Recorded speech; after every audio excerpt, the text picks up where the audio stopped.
Hi friends. பூண்டு இருக்கு இல்லையா, பூண்டு வந்து அதிர்ஷ்டம்னு சொல்லுவாங்க. பார்க்கடலை கடையும் போது ஒரு துளி வந்து பூமியில் விழுந்துதான், அதை தான் பூண்டுன்னு சொல்லுவாங்க. பூண்டுக்கு தான் இந்த பழமொழி சொன்னது என்னென்னா, அளவுக்கு மிஞ்சினால் அமிர்தம் நஞ்சுன்னு. ஒரு அளவு தான் இதை யூஸ் பண்ண முடியும். இதை வந்து மலையாளத்தில் வெளித்துளின்னு சொல்லுவாங்க. ஸோ இந்த ஒரு துளி விழுந்தது தான் இதை வந்து நமக்கு அவ்வளோ குட் மெடிசன் இது. தென் வந்து இந்த பூண்டு வந்து கொலஸ்ட்ரால் பயங்கரமாக ரிமூவ் பண்ணும், நல்லா ரிமூவ் பண்ணும் கொலஸ்ட்ரால்.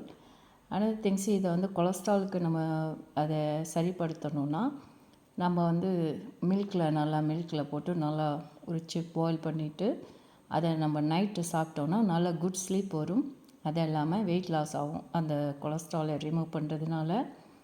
அப்புறம் இது வந்து நல்லா ஷைனிங் கிடைக்கும், உடம்புக்கு நல்லா ஷைனிங் கிடைக்கும், நல்லா டேஸ்ட்டாக இருக்கும். அதை விட்டு இது கேஸ்ட்ரிக் வந்து ரொம்ப நல்லது, வாயுவுக்கு வந்து இந்த பூண்டு எடுத்து விடும். நம்ம நிறைய சேர்க்கக்கூடாது, கொஞ்சம் தான் சேர்க்கணும். அதுக்கு தான் அந்த பழமொழி சொல்லியிருக்காங்க. தென் அது இல்லாமல் பெயின் கில்லர் ஆல்சோ. பெயின் கில்லர்னால் எங்கே வலி இருக்கோ அதை கொஞ்சம் நிறைய போடக்கூடாது, கொஞ்சம் அந்த இடத்துல நம்ம போட்டோன்னா பெயின் கொஞ்சம் சரியாகும். இப்போ ஷோல்டர் பெயின் இருக்குது, லெக் பெயின் இருக்குது, எனிதிங் ஒரு லைட்டாக நம்ம வந்து ஒரு பூண்டை நசுக்கிட்டு நம்ம போடலாம். சம் பீப்புள் என்ன பண்ணுறாங்கன்னா, அதை அப்படியே வாட்டரில் கட் பண்ணி போட்டு அதை வந்து நைட்டு போட்டுட்டு மார்னிங் எடுத்து அந்த வாட்டரை அப்ளை பண்ணுறாங்க. ஸோ அந்த பெயின் போகிறதுக்காக. இதை வந்து நம்ம அதிகம் சாப்பிடக்கூடாது. பூண்டு கறி வந்து அவ்வளோ நல்லா இருக்கும். பட் அதே சமயத்தில் நம்ம வந்து அதிகம் பூண்டு சாப்பிடக்கூடாது.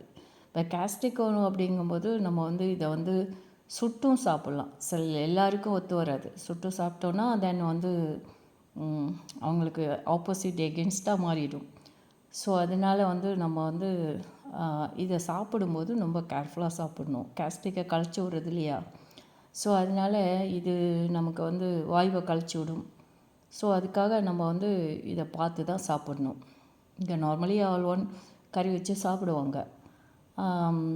இது வந்து ரொம்ப ஸ்டமக்கெல்லாம் ரொம்ப பர்னிங் ஆகிடும், பயங்கரமாக எரிஞ்சு போடும்.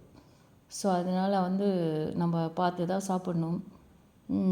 It's good medicine and lucky also. Chinese is more believe இது லக்கி அப்படி சொல்லி தான் எல்லோரும் வச்சுருப்பாங்க. அதுவும் சைனீஸ் நியூ இயரில் பார்த்தோன்னா இந்த டெக்கரேஷன் பயங்கரமாக இருக்கும் இந்த பூண்டுக்கு. ஆமாம். Okay friends.